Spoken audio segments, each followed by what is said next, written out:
ये घटना बीते 14 फरवरी 2023 की है। वैलेंटाइन डे वाले दिन दिल्ली पुलिस के पास एक गुमनाम शख्स का फोन आता है। फोन करने वाला दिल्ली के उत्तम नगर का रहने वाला था। फोन करने वाले ने पुलिस को बताया कि पिछले दिनों एक लड़के की शादी हुई है।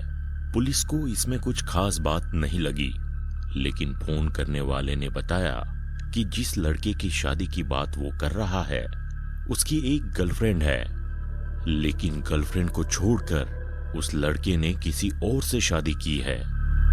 इस पर भी पुलिस को ये मामूली बात लगी, लेकिन जब उस गुमनाम फोन करने वाले शख्स ने बताया कि जो गर्लफ्रेंड है वो काफी दिनों से दिखाई नहीं दे रही है, साथ ही फोन करने वाले ने गायब लड़की का नाम निक्की यादव बताया।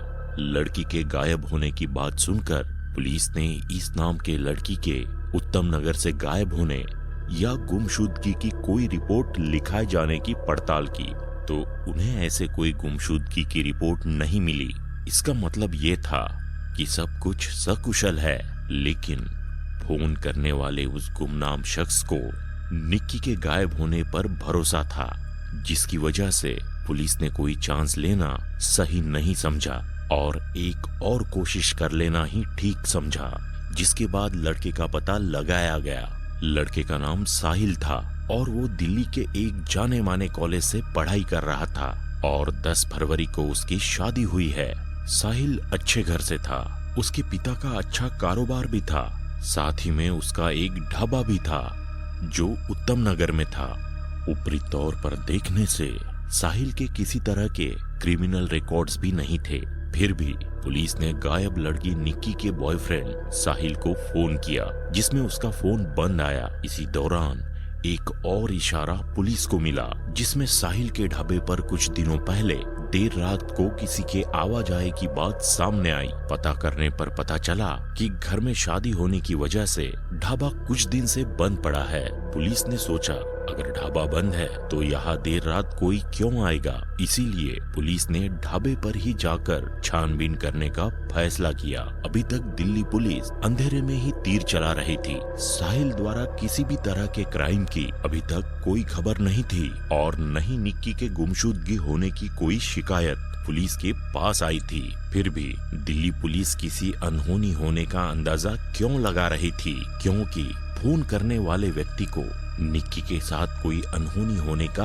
अंदाजा था। इसीलिए दिल्ली पुलिस ढाबे पर पहुंचकर खोजबीन शुरू करती है। दिल्ली पुलिस ढाबे के अंदर प्रवेश करती है। वहां वैसे तो सब कुछ नॉर्मल दिखाई देता है, मगर वहां रखे बड़े से फ्रिज ने सबका ध्यान अपनी तरफ खींचा। हाल ही में श्रद्धा मर्डर केस में इस्तेमाल बड़े साइज के फ्रिज की याद सभी को आ गई। पुलिस ने फ्रिज खोलकर देखा तो सभी के होश फाख्ता हो गए। फ्रिज में लाश है, एक 24-25 साल की लड़की की लाश। फोन करने वाले गुमनाम शख्स का शक सही निकला, कुछ तो गड़बड़ थी। पुलिस तुरंत लाश को लेकर थाने पहुंचती है, लेकिन उस लड़की के गुम होने की कोई शिकायत अभी तक नहीं मिली थी। इसीलिए गुमनाम शख्स के बताए अनुसार निक्की के घर वालों को फोन करके निक्की के बारे में पूछताछ हुई तो पता चलता है कि निक्की तो कहीं घूमने गई हुई है, जिसका कई दिनों से कोई फोन भी नहीं आया है। पुलिस निक्की के पिता को थाने बुलाती है। यहाँ पहली बार निक्की के पिता को पता चलता है कि उनकी बेटी कहीं घूमने नहीं गई है, बल्कि वो मर चुकी है। निक्की के पिता निक्की की लाश को देखकर टूट जाते हैं। उन्हें गहरा सदमा लगता है। फिर आराम से पूछताछ करने पर वो बताते हैं कि वो लोग हरियाणा में झज्जर के रहने वाले हैं। निक्की उत्तम नगर में रहकर पढ़ाई कर रही थी, क्योंकि झज्जर दूर पड़ता है, इसीलिए निक्की उत्तम नगर में किराए के मकान में रह रही थी और यहीं से पढ़ाई कर रही थी।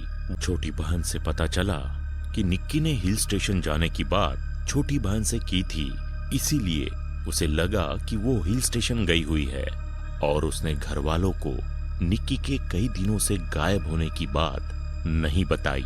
लेकिन वो भी निक्की के कोई फोन न करने से चिंतित थी। उसने बताया कि निक्की के पिता भी कई बार निक्की को फोन कर चुके हैं, लेकिन कोई बात नहीं हो पाई। सबको लगा घूमने फिरने में बिजी होगी। इसीलिए किसी ने निक्की के गुमशुदा होने की रिपोर्ट नहीं लिखवाई।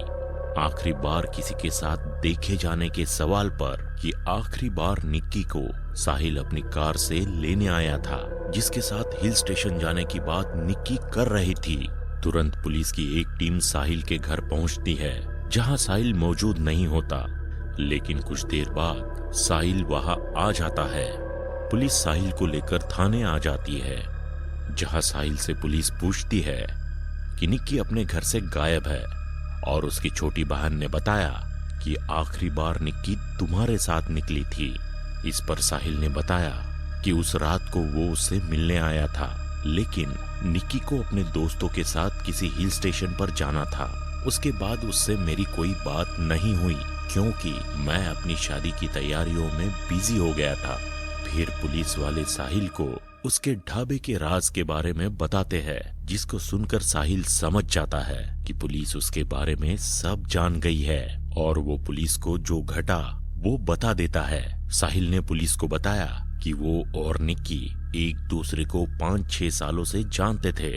जब दोनों पढ़ाई कर रहे थे तो अक्सर एक ही बस में आया जाया करते थे। धीरे धीरे दोनों में पहले दोस्ती हुई, फिर दोनों एक दूसरे को डेट करने लगे। ये सब लॉकडाउन के पहले की बात है।